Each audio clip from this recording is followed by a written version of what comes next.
isso mesmo. Pode botar a apresentação. Primeiro, parabenizar pela realização aqui do evento, agradecer o convite e dizer que eu vou fazer uma fala aqui, um pouco em complementação ao que o Sérgio já fez. Vou falar um pouco de Nova Aerodefesa, mas principalmente fazer uma fala de diálogo com os representantes das empresas, das forças, das instituições de pesquisa que estão aqui, uma vez que já pelo próprio diagnóstico que o Sérgio apresentou, pelos debates que a gente teve na mesa anterior, a gente encontra o setor de defesa não num momento delicado, mas num momento de necessidade de muita criatividade, muito diálogo e ação para a gente poder concretizar muitos dos objetivos que a gente tem como sociedade, como país. Então, de saída, coloco a FINEP aberta e à disposição e com a intenção de receber ideias, sugestões e propostas para que a gente possa evoluir. Porque o título do painel, que é Estímulo à Tecnologia, e o P&D na indústria de defesa, esse é um desafio não trivial. A FINEP atua nesse ramo aí há uns 47, 48 anos, que é a idade da FINEP, e a gente, assim como muitos, vive muitas vezes uma sequência de frustrações, mas também uma sequência de sucessos, uma sequência de logros. Então, a gente vê que é possível atingir alguns resultados, é possível ter sucesso, e a gente crê que cada vez mais em diálogo com a sociedade e com os agentes que a gente vai conseguir montar melhores estratégias de fomento e melhores instrumentos de apoio. Então eu vou fazer aqui um relato sobre o apoio que a gente fez, especialmente centrado no Inova Defesa, mas é um relato crítico, já colocando aqui as ideias que a gente tem pensado para evoluir no tema do fomento à tecnologia. Então, pode. Posso ir próximo, por favor? Esse é o nosso índice, rapidamente. Bom, não preciso convencer ninguém da importância do setor aqui, vocês podemos passar, A importância do setor como base industrial, tudo que já foi falado, razão. Pode passar a próxima. Não precisamos dar dados aqui que defendam Posso ver esse? Tá bom.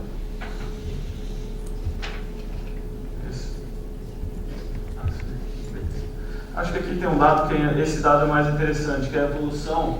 O verde é o orçamento total dedicado à defesa no governo do Brasil, o vermelho é o orçamento de investimento, o azul é o orçamento de custeio.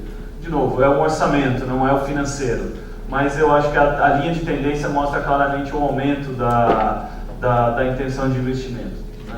E tem também o aumento da complexidade dos projetos que estão sendo desenvolvidos e novos entrantes.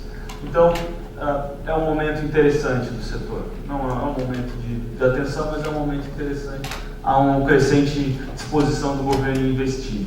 Essa disposição, às vezes, ela se concretiza de maneiras diversas, às vezes não tão boas para a continuidade das ações.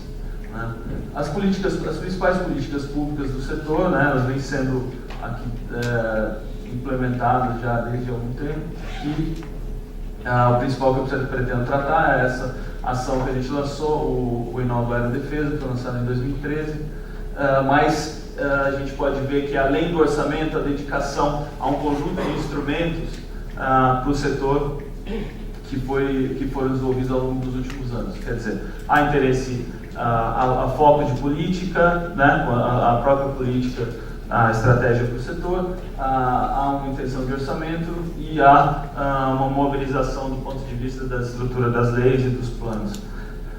Temos que avaliar se eles têm sido suficientes. A gente tem a nossa visão se o regime tributário, se a licitação especial, se o tema da empresa estratégia de defesa tem sido suficientes para viabilizar, mas tem sido. Então, o cenário atual é um cenário de consolidação dos instrumentos, da base de apoio industrial da defesa. A gente vê um avanço nos instrumentos, um avanço financeiro, orçamentário, de interesse das instituições, principalmente FINEP e BNDES, que são os grandes financiadores, mas ainda não há um quadro consolidado. Então, há trabalho para se consolidar esse quadro dos instrumentos de apoio.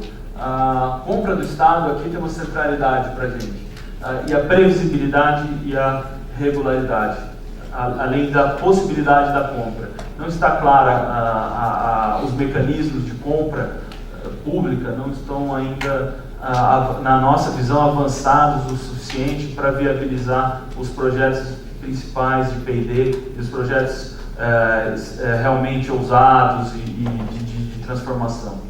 Então, é necessário avançar na política de compra pública e na sua previsibilidade e regularidade, porque isso é fundamental para o investimento. Sem previsibilidade, não tem a menor chance da gente ter um investimento continuado, né, que vai dar a manutenção da capacidade tecnológica contínua das nossas empresas.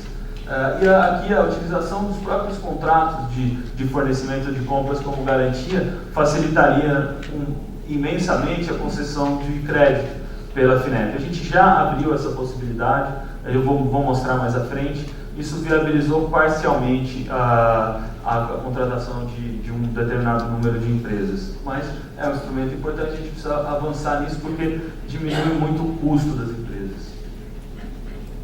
Aqui a discussão sobre a previsibilidade, essa é uma proposta nossa, a nossa turma dentro da FINEP começou a costurar, ouviu aí de algumas pessoas e então, trouxe, estamos tentando formular e levar para frente essa discussão. Se a gente tivesse uma lista das tecnologias, uma lista pré-definida das tecnologias ou dos produtos que vão ser comprados, a gente poderia dar essa previsibilidade para as empresas. Mesmo em situações de restrição orçamentária, quando a gente entrasse numa situação de restrição orçamentária, a gente saberia que pelo menos o produto 1 e 2 ainda seriam mantidos. E o 3 e 4 viriam em seguida e assim em sequência. É uma proposta, é uma ideia, eu acho que ela merece ser discutida. Tentando de novo adicionar previsibilidade para que permita o investimento das empresas e da própria FINEP, do BNDES, porque muitas vezes para a concessão de um crédito você precisa saber se aquela empresa vai ter condições de pagar. Para mim não importa realmente a garantia. A garantia é uma garantia do empréstimo lá na frente. Não importa se a empresa vai ter condições de pagar. Não quero executar a garantia daquela empresa. Quero que ela desenvolva o seu negócio, tenha condições de pagar aquele empréstimo e tomar outros e aumentar o seu investimento em P&D. Então, esse é um tema, né? A gente tem essa nossa visão, ela vem de alguns anos de experiência no tema aí com empresas e com instituições de pesquisa. Aqui praticamente todas as instituições de pesquisa tiveram apoio da FINEP, ITA, CPA, o CPA tem uma parceria de muitos anos. Mas a gente intensifica o nosso apoio a partir de 2013, a gente cria um departamento aqui no escritório da FINEP em São Paulo dedicado ao tema, então, né, criando especialização, a capacidade de articulação, a gente lança o edital, recebe um volume considerável de demanda, que nos deixa muito animado. A gente conseguiu lançar também esse FIP, a aeroespacial, que o Sérgio já mencionou, e a gente fez internamente esse plano de apoio às empresas estratégicas de defesa para o Inova Aerodefesa, que é essa possibilidade da gente melhorar as condições de garantia das empresas, aceitar os contratos, os contratos de compra né, como forma de garantia para os créditos. Então, o Inova Aerodefesa foi lançado em 2013, assim como o departamento foi montado, mas a experiência da FINEP com o setor, com as empresas do setor, vem de muito tempo. E a nossa frustração por financiar e não ver as coisas muitas vezes chegarem ao mercado, chegarem à sociedade de várias maneiras, sempre foi muito grande. Certa vez eu recebi na FINEP um empresário de uma pequena empresa de São José dos Campos que tinha apoio de 3 projetos de inovação, de subvenção econômica já da FINEP. Ele disse a seguinte frase: quando é que vocês vão parar de apoiar a empresa que não vende? A gente achando que estava apoiando o crescimento das pequenas empresas, né, apoiando uma empresa tecnologicamente avançadíssima, no top na área dela, comparado às melhores empresas do mundo, 5 engenheiros, né, que formaram a empresa ali, e assim, eles revoltados porque eles não conseguiam vender, eles não conseguiam colocar nenhum produto, já tinham 4 ou 5 anos rodando com a empresa e a única renda deles eram os projetos com a FINEP. Então, nós fizemos essa reflexão a partir desse diagnóstico e de outros, e por isso a gente passou a trabalhar com os editais de integração de instrumentos, como o Inova Aerodefesa, e também com outras ações, como o FIP, com a aceitação das garantias, para que a gente pudesse avançar, além do que já estava muito claro, que não adiantava apenas suportar tecnologicamente, suportar financeiramente as empresas de desenvolvimento tecnológico. Então, essa foto, o lançamento e o workshop que acontece em 27 de 8 de 2013, eles são ações de fomento muito importantes também, porque a ideia de integração de instrumentos não é simplesmente a ideia de eu dar alguns dinheiros para a empresa ser financiada, não. É a ideia de eu combinar dentro da cadeia um conjunto de empresas e instituições de pesquisa para um projeto que vai ser levado conjuntamente. Então eu não financio mais aquela pequena empresa com um projeto de subvenção que ela vai tentar vender. Nós buscamos conectar empresas líderes com projetos de porte razoável que mobilizassem empresas menores e instituições de pesquisa para que juntas elas fossem financiadas com subvenção econômica, convênios, com recursos não reembolsáveis, crédito, investimento direto, para que a gente fizesse aquele conjunto de empresas e instituições avançarem. Então, esse modelo ele teve um sucesso bastante interessante, principalmente na atração das empresas. Aqui, na concretização, como o Sérgio já relatou, a concretização dos contratos teve uma frustração, mas impactada principalmente pela questão da incerteza sobre a demanda, mas em outros setores isso funcionou bem. Esse fomento e essa integração com as empresas funcionou muito bem. Eu posso citar o setor do sucroalcooleiro, que a gente comentou, o etanol de segunda geração, e a gente apoiou as principais empresas que estão desenvolvendo tecnologia no setor dessa maneira. Então tinha um projeto de crédito de 100 milhões e 3 projetos de subvenção de 2, 4, 5 milhões cada um, mais 2 instituições de pesquisa juntos, e isso levando um projeto de domínio tecnológico sobre etanol de segunda geração que vem funcionando muito bem.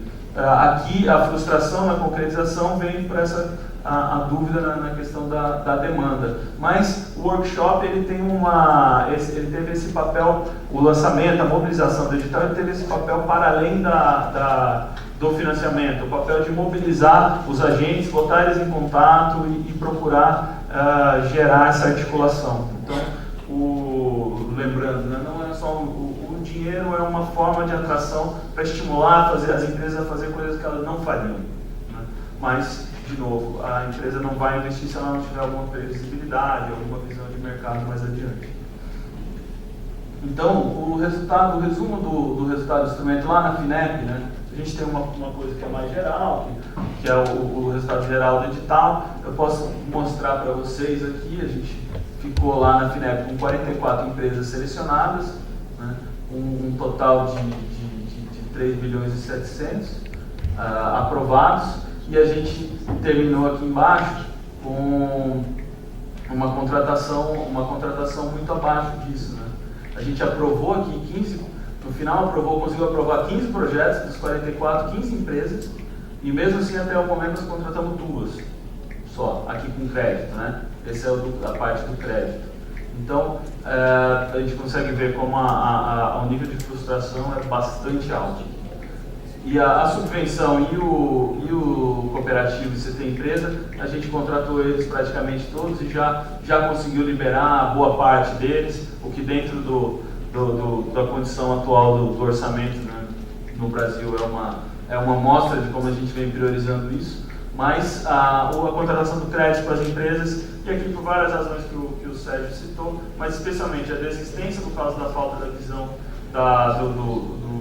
do que vai acontecer lá na frente, e também a dificuldade de obter garantias, de oferecer as garantias, ou a empresa está numa situação econômica que não permite ela obter crédito de jeito nenhum.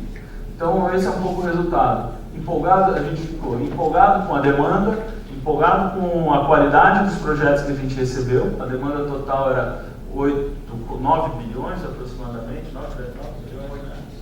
8,7, e a gente conseguiu selecionar projetos de muito boa qualidade. Mas a efetivação desses contratos é que tem sido o desafio. E aqui a gente trabalha isso muito abertamente, porque não adianta a gente dizer que foi um sucesso total e ficar tampando só com a peneira, porque foi um sucesso relativo. Há um interesse das empresas, há muita busca, há um interesse, mas a concretização ainda é baixa. E o interesse das empresas é muito alto pela subvenção econômica, né? Mas mesmo a gente percebe, pelo caso que eu relatei aqui, que mesmo quando a empresa acessa o recurso da subvenção, não quer dizer que ela vai ter sucesso no seu projeto, né? Se ela não conseguir vender. Então, a partir dos pontos positivos, né? Dos pontos de atenção aqui, para não dizer negativos, que a gente identificou, a gente tentou buscar uma solução para dentro do edital, para dentro dos projetos, que era dar uma condição de crédito mais favorável para as empresas, melhorar o rating de crédito delas, aceitando os contratos de venda como garantias, né? Isso baseado na Lei 12.598 e no Decreto 7.970, que dão a base da estratégia de defesa, que dizem, inclusive, que para fins do disposto, do artigo 6, serão priorizados financiamentos destinados. Então, nós temos amparo legal para dar melhores condições para as empresas de defesa. A gente não pode contratar sem garantias, não pode dar muito abaixo das taxas com as quais a gente trabalha, mas nós temos a determinação legal de priorizar financiamentos para as empresas, né, e para as diretrizes da estratégia. Então, é isso que a gente tem procurado fazer. Aqui são um pouco as condições desse plano, né, que atinge essas empresas. A gente recebeu projetos, mas eu estou trazendo isso porque nós estamos estudando reabrir essa possibilidade, tornar ela uma possibilidade permanente. É importante a gente saber se isso é suficiente, se isso é uma condição suficiente para atrair as empresas e fazer com que o crédito funcione como instrumento de apoio, né? Aqui a gente teve 6 empresas que esse é o resultado um pouco que a gente teve, né? No fim a gente espera aqui contratar 5 empresas, a gente espera contratar 5 empresas dentro dessa estratégia, sendo que a gente tem expectativa de contratar alguns projetos de crédito ainda dentro da linha tradicional. Mas a gente ainda tem 14 empresas com potencial de fazer o contrato de crédito, sendo que 13 são novas empresas. 13 são empresas que nunca fizeram contratos com a FINEP. Tradicionalmente, nesse setor, quem que a gente contratava? A Vibras, Embraer, Gaslit, parava aí, né? Agora não, a gente já tem um conjunto de empresas, de novos entrantes de diversos portes aqui. Então, esse é mais ou menos o cenário que a gente tem. E aí algumas propostas, né? E aqui, de novo, a gente aceita sugestões, ideias, críticas, ideias salvadoras, né? Mas aqui, o que a gente tem discutido internamente é basicamente isso, o foco nos itens com demanda previsível, quer dizer, diagnóstico, temos que ter um bom diagnóstico para fazer fomento, a P&D. Não adianta, se a gente não souber onde vai chegar, se não souber para onde está indo a política finalística, e quase você não adianta a frustração na concretização vai ser sempre a mesma, você tem um tremendo esforço operacional, as empresas fazem esforço, as instituições de pesquisa, e no fim você tem uma frustração razoável. A gente está buscando também diminuir o tempo total do processo, reduzindo etapas, reduzindo exigências, focando a utilização de instrumentos de investimento, né? Então, o fundo de investimento que estava previsto no edital ainda não foi criado. A gente criou o Corporate Venture, mas o próprio fundo de investimento estava previsto, ainda não foi montado, porque é preciso ter mais de um fundo. Você tiver 130 milhões, esse é o fundo Corporate com a Embraer, vai pegar 8 ou 10 empresas, absolutamente insuficiente e limitado, né? Então a gente precisa de uma sequência de fundos e de instrumentos. E aqui a gente, uma outra ideia é limitar o valor dos recursos não reembolsáveis por tema e exigir uma captação total do projeto. Aqui é uma ideia, essa ideia de que as empresas buscam muito a subvenção, não precisa dar uma noção mais na entrada para as empresas de quanto elas vão poder ter de subvenção. Muitas empresas esperam obter todo o recurso dos projetos dela na subvenção econômica, o que é inviável, que é o recurso mais limitado e mais caro que a gente tem. Então, outras ideias, a expansão, né, do plano que a gente já tem, de aceitar essas outras formas de garantia, montar um fundo garantidor, aceitar, a gente já está aceitando o seguro-garantia. O seguro-garantia é mais barato, ele fica 50% a 60% mais barato que uma fiança bancária e é um pouco mais fácil de obter do que uma fiança, por exemplo. Então, estamos tentando variar os nossos instrumentos, implementar o Programa Nacional de Plataformas do Conhecimento, encomendas tecnológicas. O Plano Nacional de Plataformas do Conhecimento está baseado no artigo 20 da Lei de Inovação, que não foi implementado, não foi regulamentado, que ele permite ao Estado fazer encomendas, encomendar diretamente a solução de um problema técnico específico. Então, a ideia, o programa, ele foi um decreto presidencial, que a ideia dele é exatamente regulamentar a aplicação desse artigo, dizendo qual é a maneira como ele pode, o Estado, né, brasileiro pode fazer encomendas e resolver problemas técnicos devidamente especificados e qualificados. Então, vamos fazer o veículo, o lançador, está especificado assim, então o Estado pode encomendar aquilo. E essa encomenda, quer dizer, pode aplicar recursos não reembolsáveis para fazer toda a estratégia de desenvolvimento daquilo até a prototipagem, todas as fases que a gente considera desenvolvimento tecnológico. Né?